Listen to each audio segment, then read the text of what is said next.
Jordan says, what has the Biden administration done to limit domestic oil production? What are some good references to look at for background on this? Well, they have made it extraordinarily hard to carry a lease all the way forward to fruition. They have disincentivized investment in the oil industry generally by suggesting that they are going to punish oil producers. ESG regulations in the markets have made it much easier to invest in quote-unquote green energy than into oil. And that is the big problem here, is that it takes 5 years to bring an oil lease to fruition. Why would you sink your money into sinking oil wells when the government is basically going to punish you for all of that? Second question from Jordan. He says, another question. Why do you think the lesbian couple in the new Disney movie is a bad thing? I agree explicitly sexual content being shown to kids is bad, but kissing is not sexual content. If it was, all of Disney princess movies would be bad.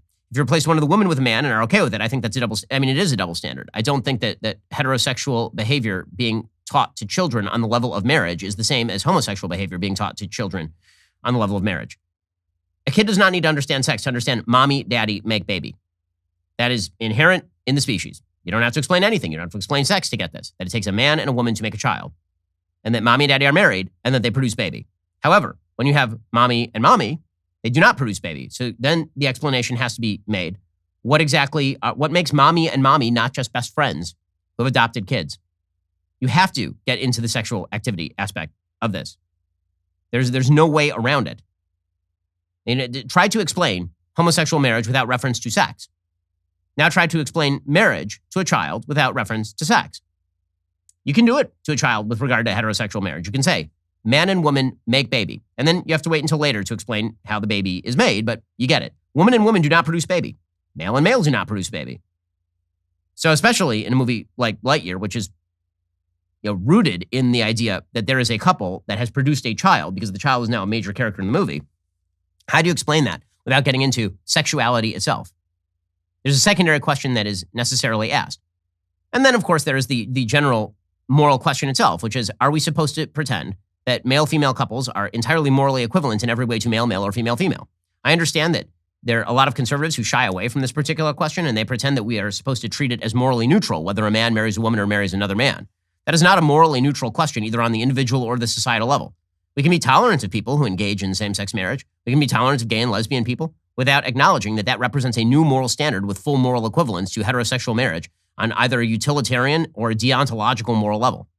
Jeffrey says, as a libertarian and a person who hasn't really found the right home in the two American political parties, what's your advice for somebody who is fiscally conservative and socially liberal? Probably more libertarian on things like equality of marriage, drug legalization, etc., do not seem like a Trump 2024 Republican. I love a lot of things about the Republican Party. Their desire to spend and mismanage things like Social Security and Medicare are annoying to someone like me. Okay, so here is the problem. The big problem is that both parties are dedicated to higher spending. Both parties are. There is not a major party in the United States that is dedicated to cutting back on the social welfare system, restructuring our debt. None of the parties are willing to do this. Paul Ryan's main focus as Speaker of the House was on this, and he couldn't get enough Republicans on board. Because, again, what the polls show is on most things, the American public says they want it one way, but they don't actually want it that way. So on for example, domestic spending, Americans will say, we want lower domestic spending. Then you'll be like, okay, what do you want to cut? And they'll be like, nothing.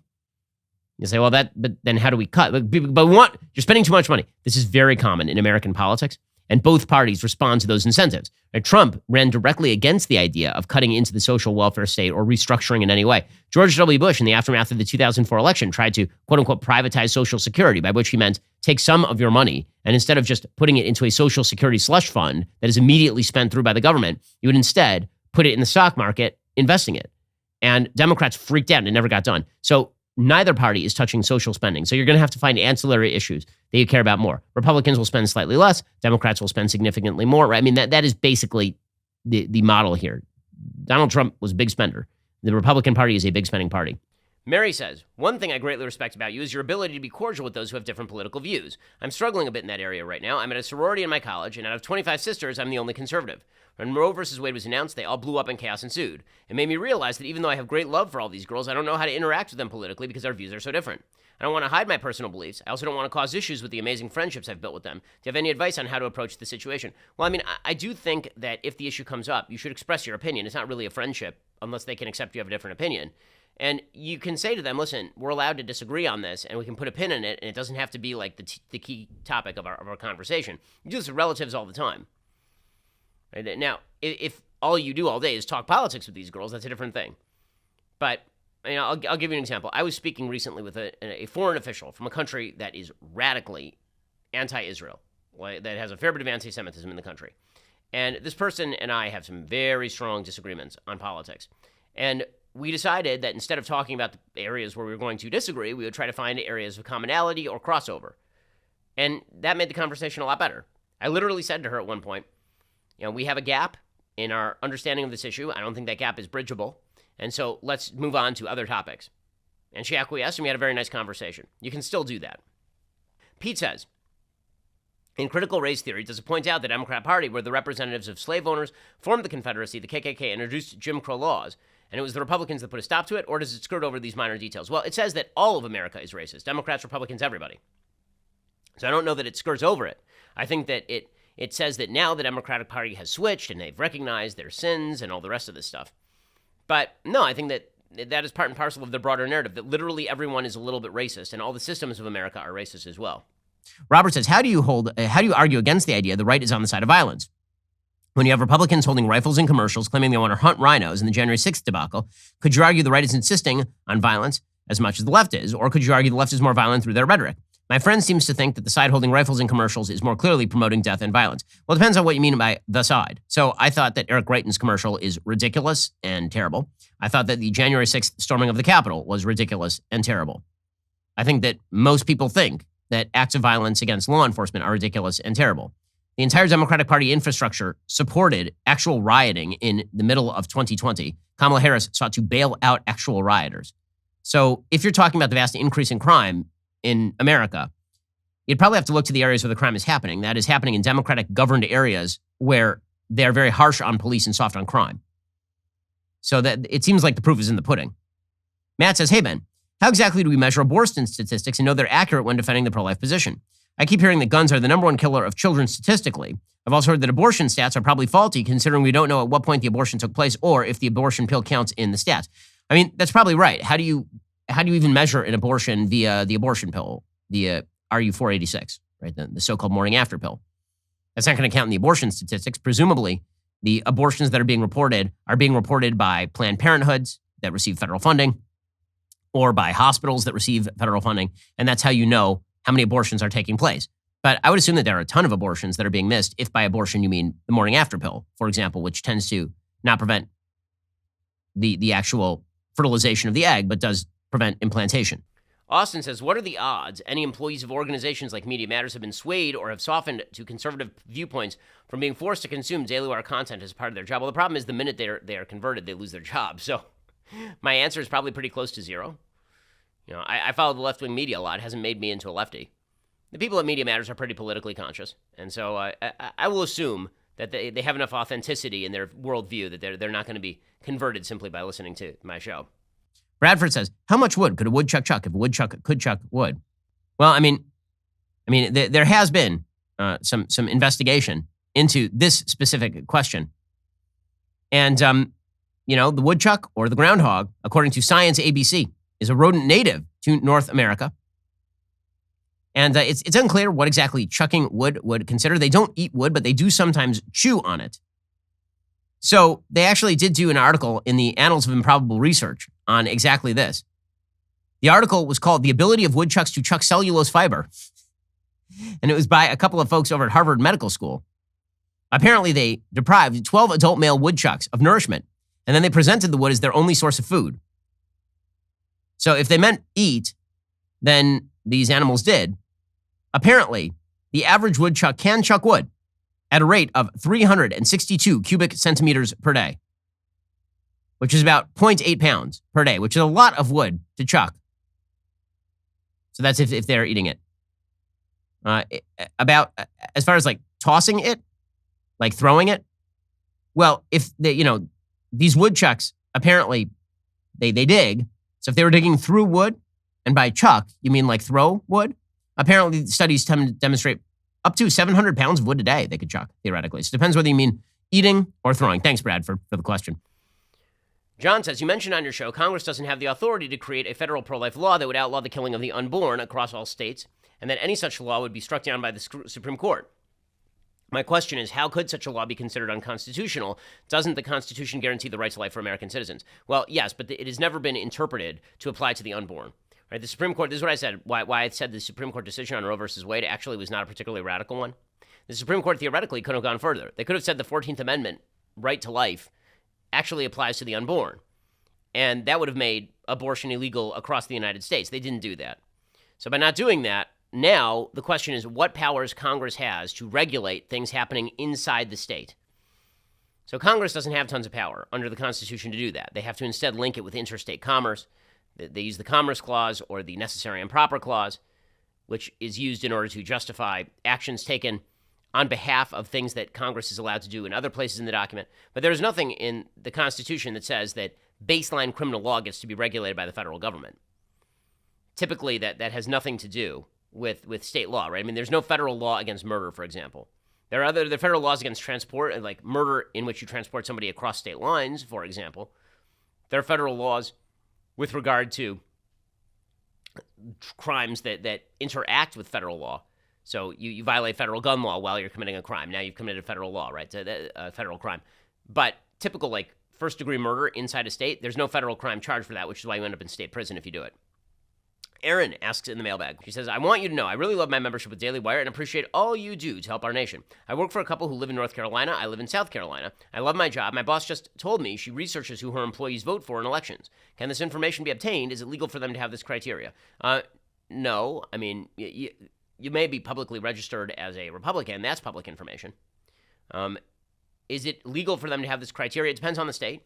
Usually there is no law against political discrimination. So theoretically, they could fire you for, let's say, being a Republican. But if that's the type of person you're working for, you probably don't want to work for that type of person. Yosef asks, as you know, lots of religious communities are bubbles. So how do you know whether you're in Plato's cave, and how can you argue that you're not? Plato's cave, of course, is the famous metaphor that Plato uses to describe people who see shadows on the wall and believe that they're seeing reality, and the leader who has to go outside of that cave in order to actually see reality and bring it back to people and explain that what they're seeing are actually shadows, not the actual real reality. I think that the question is, does your explanation of the universe have any real explanatory power to people who are outside your bubble? So this is one of the reasons why when I talk on the show, I typically don't cite to Bible verses, because you have to be inside that particular arena where people actually believe in the Bible in order for that to hold any weight. If, however, my understanding of morality is universalizable, I can actually explain it to other people. I can bring it to people who are outside my purview. It looks more like I'm outside the cave than like I'm inside the cave.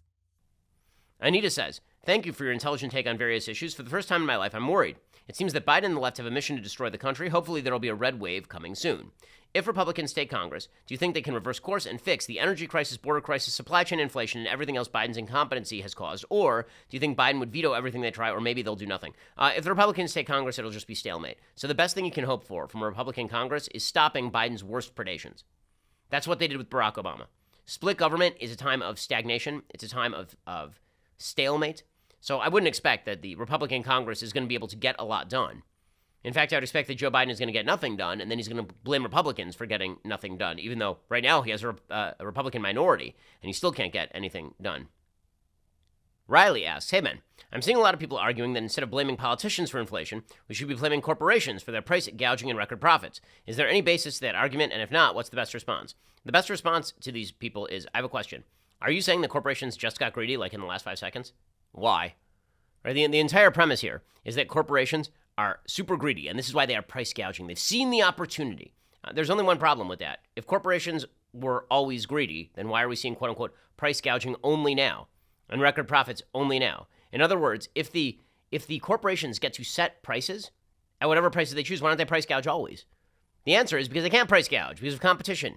You adults, what we're seeing is a supply chain crisis that is being exacerbated by a vast inflationary monetary and fiscal policy from this administration, the Federal Reserve, and that's why you're seeing really high prices. Yelling at corporations to lower prices doesn't make the prices any cheaper. By the way, when you have nationalization of industry, what you end up with is artificially low prices and scarcity. What prices are a response to lack of supply. When there is a lower supply, there is higher pricing. If the demand is the same and supply goes down, prices go up. Like this is not difficult stuff. This is not, I would say it's Econ 101, but it's even more basic than Econ 101.